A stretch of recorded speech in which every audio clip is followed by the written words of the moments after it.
Hello friends, welcome to Nandkishore classes. आज का lecture बहुत ही इंटरेस्टिंग होगा। हमारे पास कुछ सीक्वेंस आपको नजर आ रही हैं। ये अरिथमेटिक प्रोग्रेशन सीरीज है, एपी सीरीज जिसको बोलते हैं। 3, 7, 11, 15। अगर आप इन्हें गौर से देखें तो इनमें गैप डिस्टेंस जिसको हम बोलें या डिफरेंस बोलें बिटवीन टू कंसेक्यूटिव टर्म्स वो सेम है। जैसे 3 और 7 में गैप कितने का है? 4 का। 2 और 8 में गैप है 6 का। और 4 में से अगर नेक्स्ट टर्म 1 पे जाएं तो 3 माइनस करना पड़ता है। लेकिन अगर आप गौर से देखेंगे तो हर टर्म में 3 ही माइनस करना पड़ रहा है। मैं इस क्वेश्चन को एपी सीरीज के फॉर्मूले a n equal to a plus n minus one into d से नहीं करवाने जा रहा हूं, क्योंकि वो हम 10th की बुक्स में पढ़ रहे हैं। इसको हम करेंगे आज एक शॉर्ट वे में कि अगर हमें इसकी nth टर्म निकालनी हो या ये देखना हो कि इस सीरीज में आगे 50वीं टर्म क्या होगी, 50th टर्म, वो कैसे निकलेगी, और इजी वे में, क्विक वे में। मैं स्टार्ट कर रहा हूं फर्स्ट क्वेश्चन से। अगर आप यहां पर देखें, डायरेक्ट लिखेंगे जी ए एन यानी कि nth टर्म। nth टर्म निकलने का तरीका, पहली टर्म देखिए कितनी है 3, दूसरी कितनी है 7। अब आप देखो 3 से 7 तक जाने के लिए आपको क्या करना पड़ रहा है? हमें +4 करना पड़ रहा है, राइट? अगर +4 करना पड़ रहा है ना तो ए एन टर्म में यहां पर 4n लिख लीजिए। क्या लिख लें? 4n। और पहली टर्म क्या है? पहली टर्म 3 है।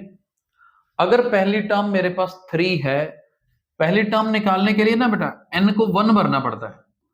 अगर मैं 4n में n को 1 फिल करूं तो ये तो कितना बनता है?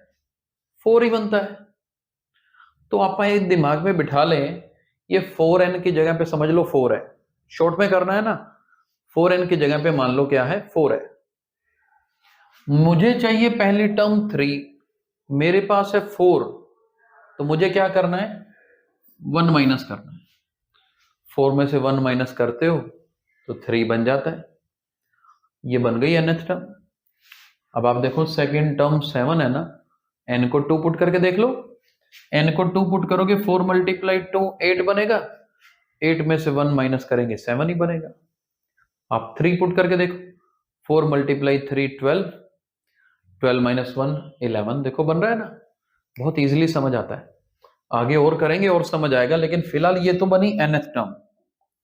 हमें 50th टर्म भी बोला है ना। 50वीं टर्म क्या होगी? 50वीं टर्म का मतलब है आप n को 50 फिल कर दीजिए। n को क्या ले लें? 50 ले लें। अब n को 50 लेंगे तो क्या बनेगा? A50 यानी कि 200 माइनस 1, और ये बनेगा 199। आई होप समझ आया होगा। मैं नेक्स्ट क्वेश्चन करवाता हूं और अच्छे से समझ आएगा। ध्यान से देखिएगा। अब आप सेकंड की बात करते हैं। आप सेकंड को देखिए, खुद से ट्राई भी कर सकते हैं। सेकंड वाला देखिए जी। सेकंड में हम जा रहे हैं जी 2 से 8 तक। आगे आप देखोगे सब में बराबर एडिशन है। यहां देख ले 2 से 8 तक जाने में कितना ऐड करना पड़ा?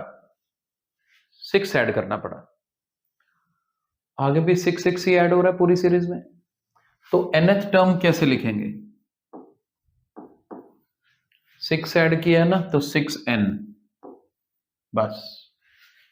मेरे पास पहली टर्म कितनी है? 2 है। इसको 6 ही मान लो, n को भूल जाओ। बनाना मुझे 2 है मेरे पास कितना? 6। तो 6 में से क्या माइनस करूं कि 2 बन जाए? 6 में से 4 माइनस करो। बस, ये nth टर्म बन गई। आप इसको चेक कर सकते हो। n को 2 पुट करो, 6 2 12, 12 माइनस 4 करेंगे, देखो 8 बन रहा है ना। n को 3 पुट करो, 6 3 18, 18 में से 4 माइनस करो, 14 भी बन रहा है। देखो बिल्कुल सिंपल बन रहा है। हमें निकालनी है 50वीं term, 50th term, that means A50। Simple सी कैलकुलेशन है। 6 मल्टीप्लाई 50 इज 300। 300 में से 4 माइनस किया तो कितना है जी? 296। बस 296 आंसर है। तीसरा क्वेश्चन देखना, वो डिफरेंट होने वाला है। क्या डिफरेंस है तीसरे में, पहले तो आप उसी को एनालाइज कीजिए। तीसरी जो सीरीज है ना वो डिक्रीजिंग ऑर्डर में है। अब जो डिक्रीजिंग ऑर्डर में है उसको कैसे अटेम्प्ट करना है वो देखिए। पहली टर्म है 4, नेक्स्ट टर्म है 1। अब यहां ये देखना कि 4 में से कितना माइनस कर रहे हैं आप। गौर से देखो तो जी 4 में से 3 माइनस करना पड़ता है, 1 बनता है, बात खत्म है। हम क्या करेंगे, nth टर्म लिखने के लिए -3n लिख लेंगे।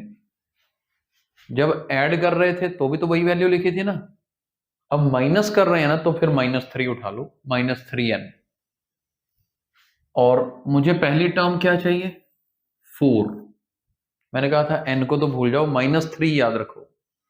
-3 में कितना ऐड करोगे कि 4 बने? वेरी सिंपल कि जी -3 में 7 ऐड करेंगे ना तो 4 बन जाएगा, क्योंकि -3 + 7 4 होता है। बिलीव करिए ये प्रूव हो चुका है, आप इसको फिल करके देख लीजिए। n की वैल्यू 2 पुट करो, n को 2 पुट करोगे ये -6 बनेगा। -6 + 7 कितना होता है, 1। देखो सेकेंड टर्म बन रही, थर्ड टर्म बना के देख लो। n को 3 पुट करो, -3 × 3 इज -9, -9 + 7 -2। देखो अगली भी बन रही है। हमें 50th टर्म निकालनी है, n की जगह 50 फिल कर दो, ये बनेगा -150 + 7 मतलब -143। यानी कि इस थर्ड वाली सीरीज की 50वीं टर्म कितनी होगी, -143। मैं इस क्वेश्चन को एपी वाले फॉर्मूले से करवा सकता था, लेकिन वो बुक्स में है, सभी बच्चे सीख जाते हैं। ये शॉर्ट मेथड था nth टर्म डायरेक्ट लिखने के लिए। आई होप समझ आया होगा। Thank you so much for watching the video.